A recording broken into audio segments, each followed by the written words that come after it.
Everybody, we want to come to you today and talk a little bit about improving capital. So when you look at a business, one of the most important things as it relates to growing your business is human capital. Would you agree, Zach? Absolutely. So at iCOR stands for improving capital and then optimizing risk. But we're going to focus for just the next few moments, maybe 5 minutes or so, on improving capital. And so, Zach, talk to me a little bit about, you've met with a lot of different companies over the last 10, 15 years. You've met with recruiters, talent acquisition experts. What would you say are some of the 2 or 3 main issues when it comes to talent? Yeah, no, Frank, it's a great question. And I think no matter who you talk to now, talent and labor and shortage and staffing, it's always an issue. It's always something that everyone's trying to figure out how to deal with and how to go through. It's interesting. I actually had a couple lunches this week where the topic continues to come up and we keep diving into the willingness of most organizations to continuously pay recruiters or pay external resources just to hire and find more and more people. Mm-hmm. But they're not tackling this idea, the situation of attrition. Mm-hmm. Right? They're frustrated because they're spending this money, they're throwing hundreds of thousands of dollars or whatever the amount is at hiring resources to bring people in, right? But they're struggling, they're frustrated because they continue to lose these people. And so the attrition and turnover is huge. So if I'm hearing you right, finding the talent's one issue, but then retaining them, right? What you're saying? It's a timing element to, as everyone knows, there's only so many hours in a day. And if you own a business, you own a corporation, yes, you need people, mm-hmm. but you also got to drive revenue, right? You got to look at your profits, you got to manage your team, you got to build your culture, right? So there's only so many hours that you yourself can go out there and find talent, mm-hmm. right? So a lot of people are looking at external resources. They're looking to see how we can help.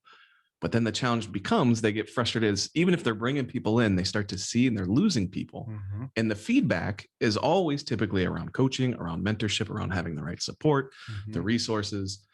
But when you try and have a dialogue around those topics, right, and investing in a company to build out the right coaching, the right mentorship, the right programs to help maybe make your managers more effective, to make them better listeners, to make them, help them better understand people and how they interact.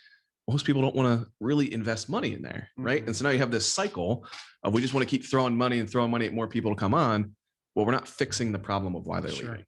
So would you say you hit on a couple of things here?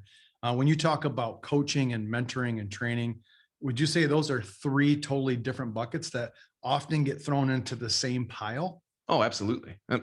Everyone wants to take a look at it and say, well, yeah, we do some sort of coaching. I've got a manual. I've got something we can kind of put them in the corner, give them some books to read and give them an idea of what to do. But again, if you're looking at this to say, okay, how do I take a step back and how do I become a high growth organization, an organization that people want to be a part of? Mm-hmm. Well, part of that is looking at it and saying, okay, how do I define what our coaching is internally? How do I define how we actually build mentorship and actually have somebody that can teach my team along the way?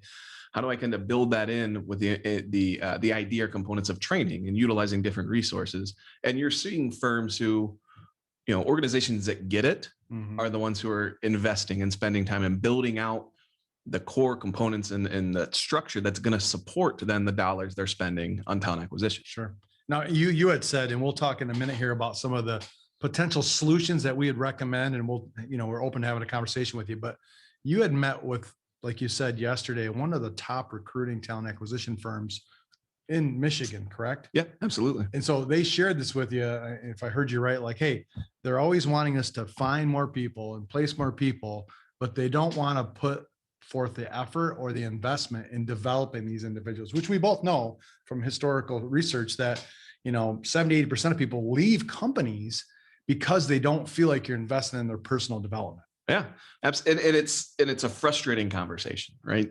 Because everyone can look and point to say, hey, we know we need to get a better onboarding structure. We know we need more internal mentorship and coaching. We need a better structure there, but it's hard. Sure. Right. It's hard to do. It's hard to spend the time, where the easier route is to say, okay, how do we just keep spending money to get people in the door? And let's just hope if we hire 3 or 4 people, maybe one of them sticks. Sure. Right. Instead of taking the time to build out the internal infrastructure and then feel confident that you've got the structure that people will want to be a part of. Yeah. And then actually helps get the most out of your recruiting dollars, if that makes sense. I like it. And let's as we kind of wrap up here, like it sounds like, if I'm hearing you right, and maybe you can talk about this. So there has to be a process that you engage with just early on as far as from a strategy standpoint? Talk a little bit about, like, if I was in manufacturing today, or even a retail business, you know, it's a golf shop, a bar, a restaurant, or a manufacturer, and I said, hey, these are my issues, and I'm talking to iCOR, and you're kind of giving me advice.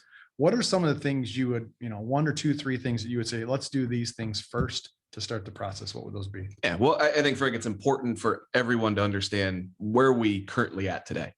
Right. So we've got a plethora of different assessments and different guides just to help give you your perspective on not only where you think you are as an organization, but we try and encourage you to get your team's feedback as well. So you can get that full perspective on, okay, where does our team actually think we are today?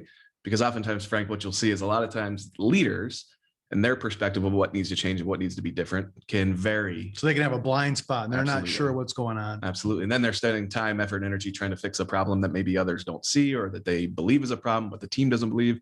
So you get a little bit of a miscommunication element there, right? So if we can start by really understanding, okay, what does that current state look like? That allows us to get a little bit more strategic on, okay, what do we want the future state to look like? And then more importantly, what steps do we need to take that allow us to get to that point? Awesome. Well, I like what Zack said. You know, the first thing that we'd recommend you do is meet with someone from our team, a guy from our team, and talk about what are your goals for the year? What type of strategies do you have in place? And then, like you said, map out the current state of your hiring process, your training, your mentoring, your coaching, and then sit down and say, hey, future state, what should this look like? And this could take, you know, half a day or a day. And we'd be willing to walk you through these steps. And if it makes sense, you know, we'd partner with you with an engagement, bring a guide in and facilitate this. And then down the road, if there was a need for like executive coaching or some type of senior level mentorship, we have guides on our staff that can do that. So we look forward to talking to you. If you have issues like this, which if you're in business, you're an entrepreneur and you're in growth mode, you are going to have talent issues. So reach out to us. If you don't reach out to us, we're probably going to be reaching out to you, and we want to get this message out. And we look forward to talking to you and helping you challenge your thinking today, inspire you to make those changes so you can grow.